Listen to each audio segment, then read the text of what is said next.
We'll move on now to Lisa and Stephen, but I think Stephen might be presenting on behalf of both of them. I am. Thank you. I appreciate y'all having me here. Let me share my slides here and be ready to go. Okay. Can everybody see that okay? Yes. Awesome. Okay. All right. So thank y'all for having me for this conference. And today we're looking at some research that we just started, Lisa and I, looking at centers for women's leadership and how we can build a better model for that. And it's a multi-stage process. So the stages that we're looking at with our research right now, we're taking an inductive approach. And we're trying to build a model for how to develop better leadership based around gender and how gender may play a role in how people lead.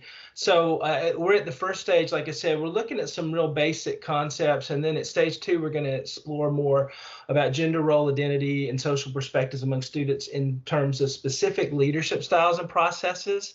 Like transformational leadership or leader-member exchange between genders, followers and leaders, and other nomologically related constructs. And then for stage 3, we're going to actually work on developing more of a model for that kind of thing in terms of how to develop our students and prepare them for going out and becoming leaders. So our research questions really are, what do college students today think about leadership and leadership education in general, especially in relation to their gender? And so specifically, we wanted to know if we should focus more on gender, whether this is something that Gen Z believes this is needed, whether they believe they're ready. Is there a difference between our male and female students in terms of how prepared they feel, how confident they are, and that kind of thing? So wanted to look at that. We also wanted to look at the perceptions of the relationships between women and leadership and how they differ among college students. Are there, how do those concepts differ among our students, and how do they differ from generations in the past? So that's what we're really trying to focus on in this study. So just as a leadership, as a literature foundation for this, we wanted to look at how to present a coherent structure for it. And examining the literature, what I found was that we had anything but coherence. We had literature that dates back to the 70s that talks about how leaders take on a masculine mindset, and you have to be more masculine to be a leader. And research in this area has continued even into today. But then we also had the counter argument presented kind of in the 80s and 90s that there's some advantages to more feminine thinking in terms of management and leadership, in terms of relationship building and empathy and that kind of thing that are more associated with feminine characteristics. And we also looked at literature that says there really isn't a difference. So with all these conflicting views, we wanted to go back and reassess things and see what students actually think about it. So just to quickly go over the hypotheses, this is an empirical study. It's kind of our initial study, but we wanted to have some hypotheses to test for this. And what we came up with were looking at perceptions of leadership through the lens of gender, as well as how important gender identity was to our students, as well as their political leanings. We saw kind of the strength of your identity impacting how strongly you felt about any disparities.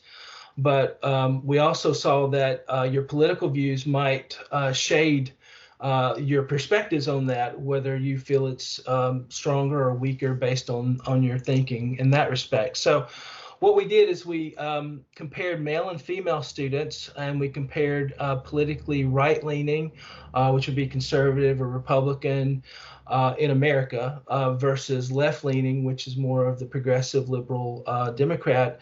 And we had other groups that were captured in that as well, including non-political, which I'll come back to. But we compared all of this to see how people felt about things in relation to women in leadership. And men in leadership in relation to women in leadership as well. So these are the first three hypotheses, and there are two parts, one for capturing the gender aspect, one capturing the political aspect. And we looked at whether or not men are perceived as superior today by Gen Z in leadership positions more so than females. We also looked at politically the same thing, and then we looked at whether females are more likely to perceive organizations as preferring males, so that that when you get into an organization, they treat you differently if you're a female, and they may not treat you as well as they might a male leader. And then thirdly, for the third hypothesis, that we looked at perceptions of how leaders and followers of the same gender, whether that impacts success if we have female leaders and female subordinates, and how that impacts things versus male leaders, male subordinates. And then if you have a mixture there, if that makes a difference. So, and we use, like I said, student gender identity more as a control variable for this. For the fourth, fifth, and sixth, we looked at whether or not women have as many opportunities as men in leadership positions, both low and high level. We also looked at whether women believed that if they were the same gender as their followers, if their followers would treat them well, treat them better than if they were of different gender. And we actually have 4 parts to this hypothesis, because we separated out male followers and female followers to compare them against male and female leaders. And then the last one was whether students actually believe there should be more emphasis on gender in leadership education. So this is just kind of a quick summary of all the hypotheses. There's a lot going on here, so didn't want to overwhelm everybody. But as you can see here, we basically said that we believe that women would see a difference compared to men, and the politically left-leaning students would see a stronger difference, or a difference where right-leaning wouldn't. And we believe that the strength of your the gender identity to your entire identity, that would impact that. So so you can see here, here's kind of our summary. I'm going to go through the method really quickly with you. But so basically, we had 201 participants in this initial study. We lost 7 because of insufficient data. We used undergraduate students in Georgia at my school, which is Georgia Gwinnett College. It's in the Atlanta area. It's in Gwinnett County, which is the fastest growing county in Georgia. It's also the most diverse county, or the second most diverse county. We have about 1 million people in the county. And the students, we had a pretty good balance between male and female, and given that business schools tend to lean more male. And our school is one of the most diverse schools. I didn't put any of the other demographics up here, but we are very diverse. Our students are maybe a little bit higher in age than average, but not by much. And you can see the political leanings of our students there, and those are the 5 categories.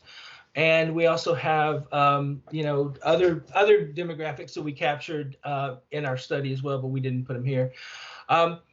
We created the survey, introduced it online, used Qualtrics, and we made the data confidential and took away any kind of identifiers. We created our own instrument for this. Based on our specific hypotheses after reviewing the literature. Used SPSS, did an exploratory factor analysis, came up with 8 factors, which worked really well. We dropped 5 items. These are the instruments or variables that we came up with. We have male superiority and leadership, and you can see these are the items and these are the loadings, and I won't go through and bore you with all the details on these, but I just wanted to put these up here so you could take a quick look at them. So we have these are the items that were retained and their loadings on the factor.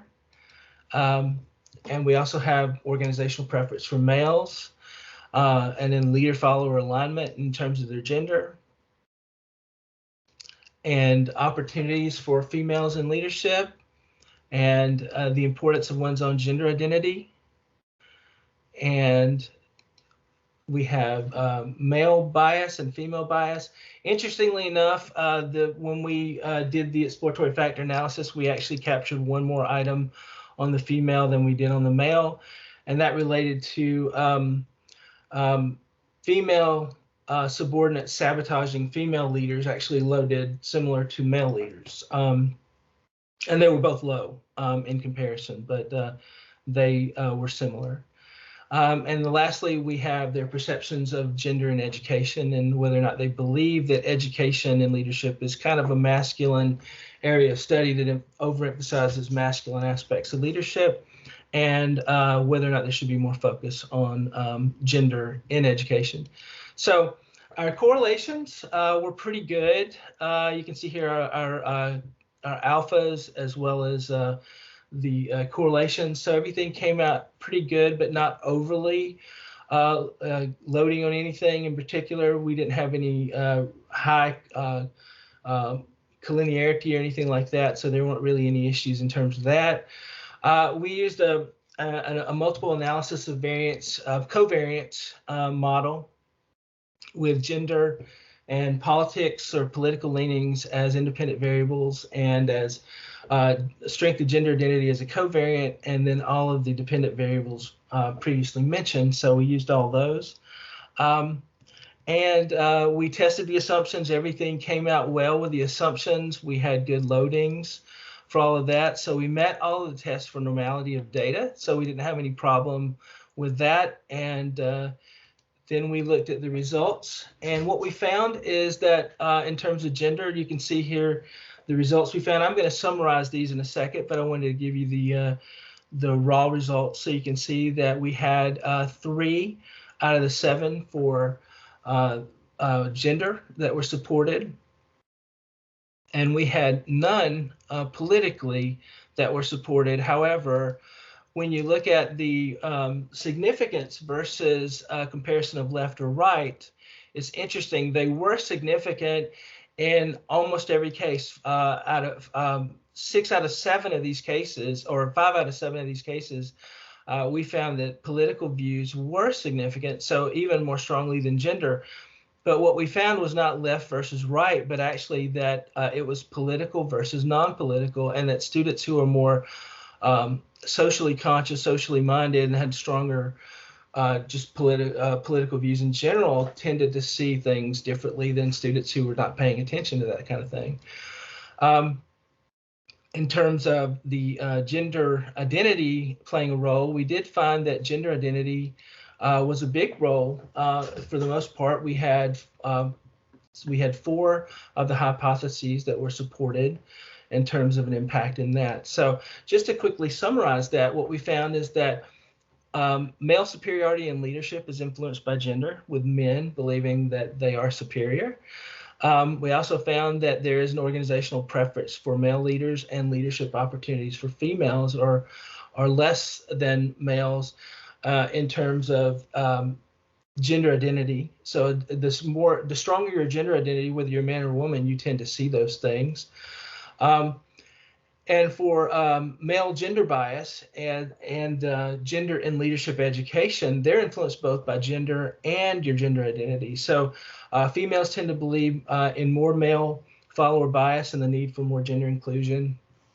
And the stronger their sense of gender identity, the more so they feel that way. So study had several limitations, generalizability. So it's all undergraduate students at one institution, although we are looking to do more than one institution soon. And we also have CMV, being that it was an online survey and it's self-rated, and social desirability is always a factor there. And it's also survey fatigue, because we ask a lot of questions on our survey, but we felt like it was a reasonable length. And we did a lot for the first study, but we're going to continue on collecting the data. This was kind of our preliminary analysis. And we're going to look specifically at more characteristics, behaviors, attitudes, and so forth. We've already acquired data for things like self-efficacy, power, political skill, leadership strengths and weaknesses of our students in terms of their own self-assessment, and their beliefs and preferences towards specific styles and processes of leadership. And we're going to start to include more control variables. So that's pretty much it. In conclusion, we felt in answering these research questions that yes, Gen Z undergraduates, there is a desire for focus on gender in developing leadership education, and that that's a real big issue for them. So there's my citations. and any questions. So that's it. Okay, thank you. Any questions from the audience? Tomka. Hi, thanks, Stephen. That was super interesting. I was wondering, we touched on that a little before with considering that gender is a social construction and that gender is not binary, you know, like it's fluid and everything. Have you thought about including that in your other studies that are following? And if yes, how are you gonna We have. And when we captured it quantitatively, we had 217 initially. Some just logged in, didn't even start it, but we had, I think, about 208 that actually started the survey. And out of the 208, we had two students that were non-binary. And in terms of beyond that, we asked students how they identified for their gender as opposed to what, you know, biologically, if they were male or female. So we assumed based on their, you know, how they identified, that was what we used in terms of identifying them in the study as male or female. So for the non-binary, being that there were only two, we didn't have sufficient power to include them in the analysis. But because we'll be collecting data, I'll probably collect data till I get sufficient power with non-binary students to be able to analyze that as a small holdout sample in comparison with a random sampling of the overall population, so that I can compare similar size groups of non-binary and binary students. So I do intend to do that. That's going to take a significant amount of time before we acquire a sample large enough, I guess, to do that empirically. Thank you. Did that answer your question? Okay. Okay, we have a question from Julia. Hello, just to ask what you saw as female traits versus what you saw as male traits. How did you identify what you thought they were, and also how did you know whether that's the same vision that the students had? Okay, well, we didn't identify any specific traits. We're trying to be more inductive in terms of letting the students tell us. So for this analysis, we didn't include any traits at all. We just asked more about their perspective on leadership and leadership opportunity and biases that they see. For stage 2, in terms of different styles and preferences and skills, we asked more of the global skills of both male and female, and we're letting them tell us whether or not they feel like this is something that's genderized. So we're not asking, saying that, oh, empathy or you know, relationship building is a female characteristic versus a male. What we're doing is we're saying, here are the different characteristics associated with servant leadership, and what do you think are these more masculine or feminine? We're letting the students tell us, and then we're asking them, in addition to whether or not they feel they are masculine, feminine, or neither, or both, we're asking them how strongly you feel in your own abilities related to those characteristics. So we're trying to take a totally inductive approach as imposing any kind of a structured model on it. Does that answer your question? In a way, so thank you. Okay, thank you. Thank you. Okay, other questions?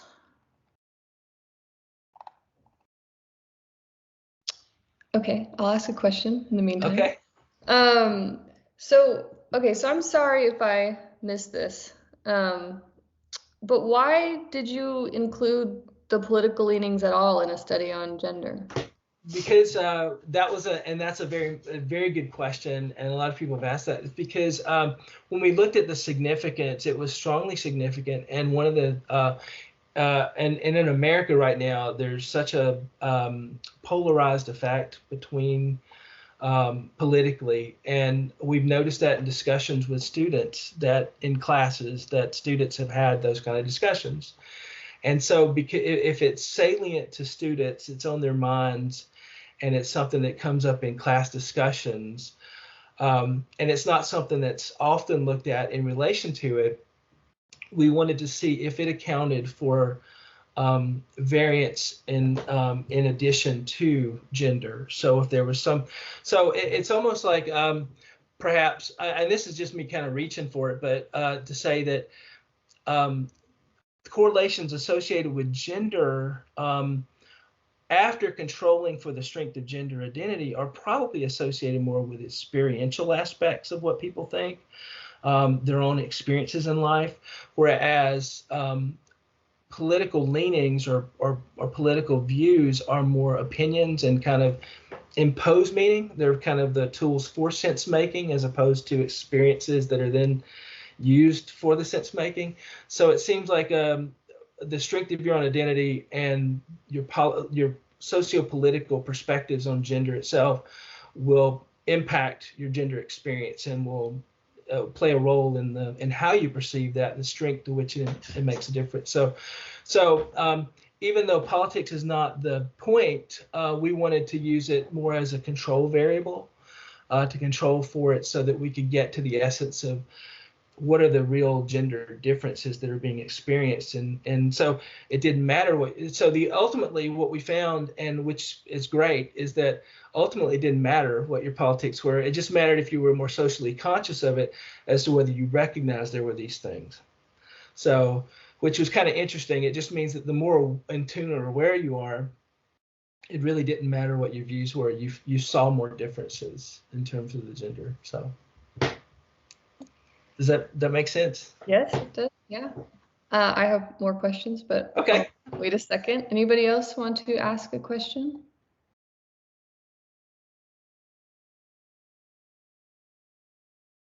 Okay. Okay. So again, a probably oversimplified question, but all of this and this kind of study, but for what? Like, what's the yeah. Okay. Yeah. The so what to the whole thing is to produce a perspective of Gen Z, because it's we have a constantly moving target in education. We're always trying to educate our students for the world right now, and our perspectives are dated. Mine probably a lot more than yours, but in terms of like, we come at it with a certain paradigm that's kind of embedded within us. And so the idea is to step back from that and let the students tell us what they think of gender in relation to leadership, so that we can be on the same page with them, so we can kind of approach it from where they are and what they believe. And so understanding Gen Z undergraduates, especially business students, since we do a lot of work with leadership, how do our business students see it? And so that's why we wanted this as the preliminary stage. And then the second stage would be delving into specifics in terms of not necessarily qualities that we identify, but what do our students think? What do our students think about, do they associate servant leadership with being more nurturing? And is that associated with more feminine? Do they associate authoritative with more paternalistic and as more masculine?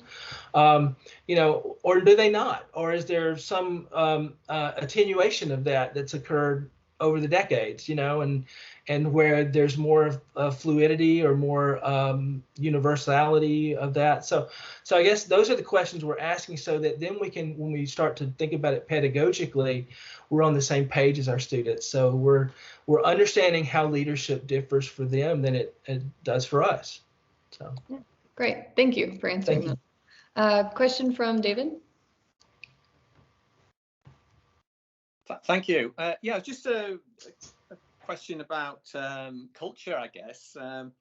Thanks very much, Steve. I really enjoyed the presentation. Very snappy and very clear, and covered a lot of ground very quickly.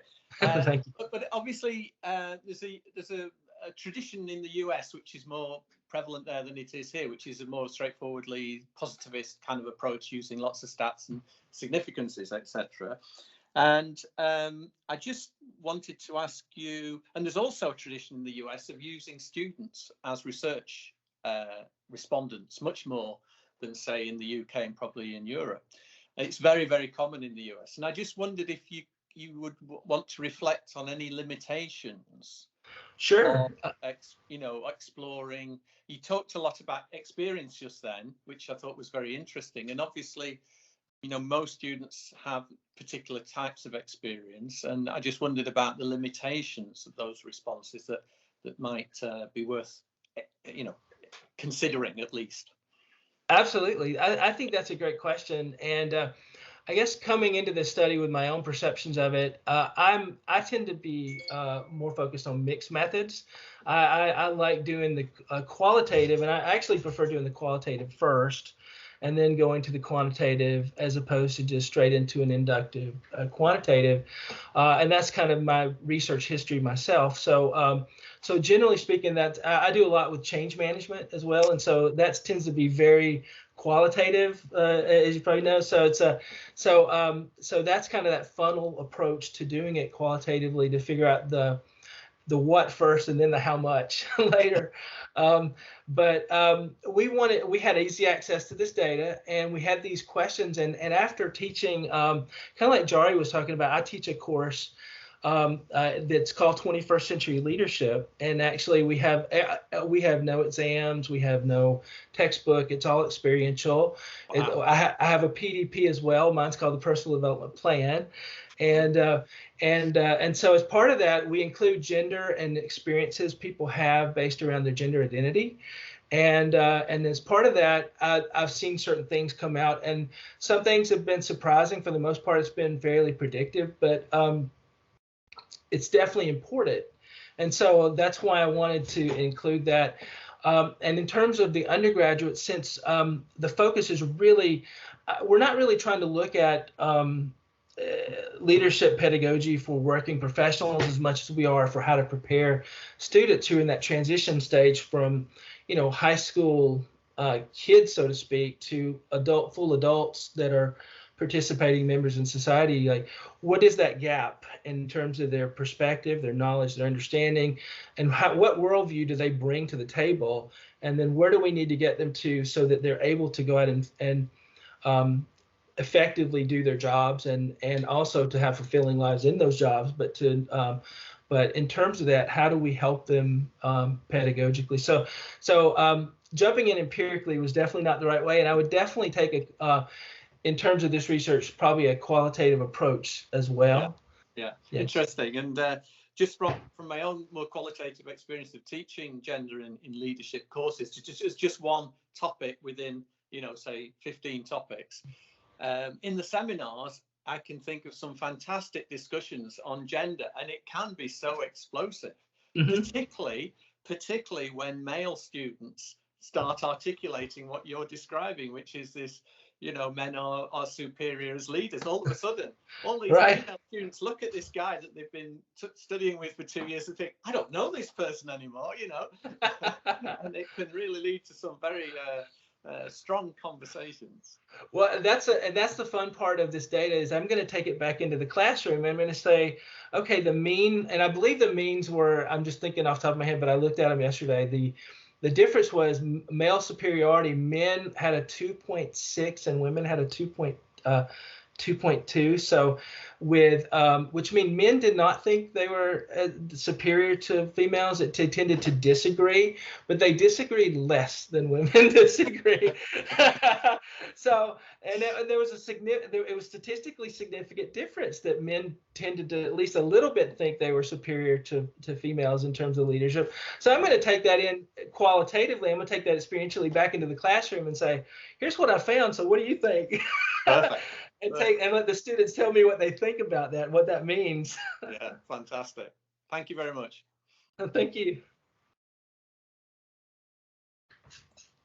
Okay. Any other questions?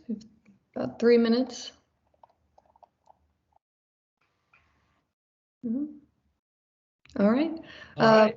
Well, thank you very much, Stephen, for that presentation.